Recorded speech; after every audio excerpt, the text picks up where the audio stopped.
Mr. Henry Kwek. The Deputy Speaker, question 11.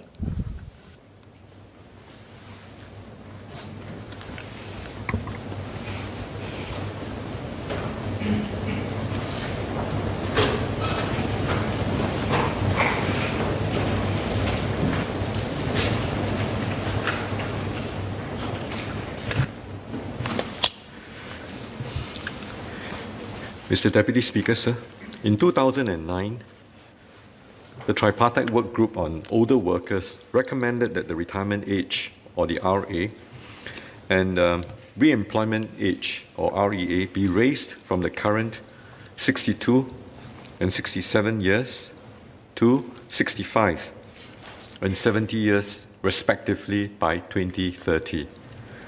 The recommendations were accepted, and we will take the first steps towards achieving this by raising the RA, the retirement age, to 63, and the REA, or the re-employment age, to 68 from July next year.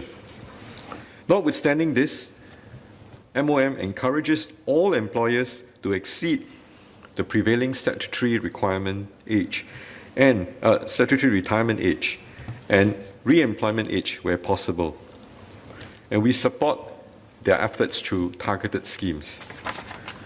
We offer the senior worker early adopter grant to any employer that implements a higher retirement age or re-employment age as a company policy ahead of legislation. Companies can receive up to $125,000 for being early adopters, and more than 1,800 companies have already done so. The public sector has also taken the lead to implement a higher retirement age and re-employment age ahead of legislation.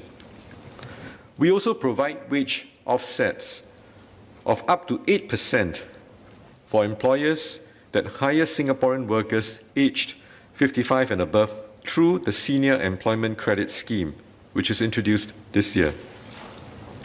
Under the Special Employment Credit Scheme that preceded this scheme, the government provided over $4.6 billion in payments since its inception in 2011.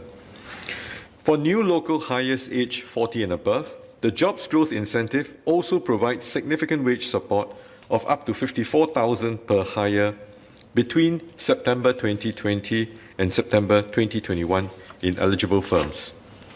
And this is more than triple the support of up to 15,000 per non-mature hire.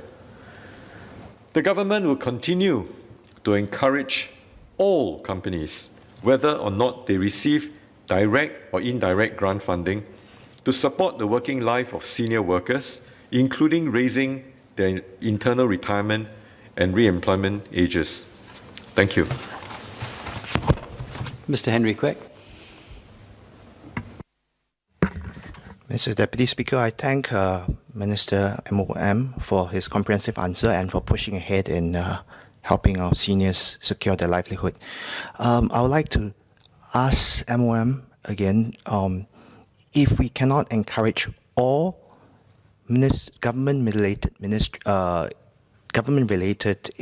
organizations to move ahead, like the rest of the civil service, can we at least proactively work with some of them who are more ready?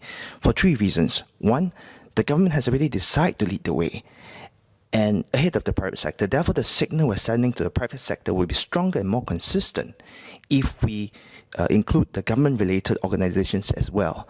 And two, the government and ministry-related organizations are largely funded by the government. An example is the Singapore Youth Flying Club, SAFRA. And this means that the public sees these very little difference between them and the government. And the third of all is, given the COVID challenges to the private sector, I think it's important that the government and the government-related organizations are seen leading the way so that the rest of the private sector can be inspired to follow through. Thank you.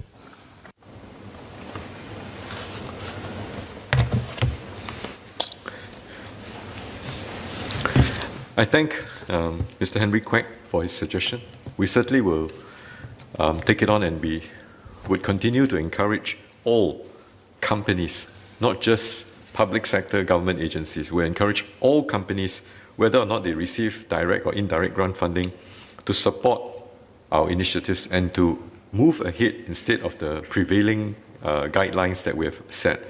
Having said that, I think one also has to appreciate some of the different agencies' constraints. Now, I am not privy to necessarily all the constraints, but I will take it, we will collectively at MOM take it to heart, Mr. Quek's suggestion, and certainly would encourage all companies, regardless of whether they are public or private sector, to move ahead. But taking into consideration certain constraints that each one of these agencies may face. Thank you.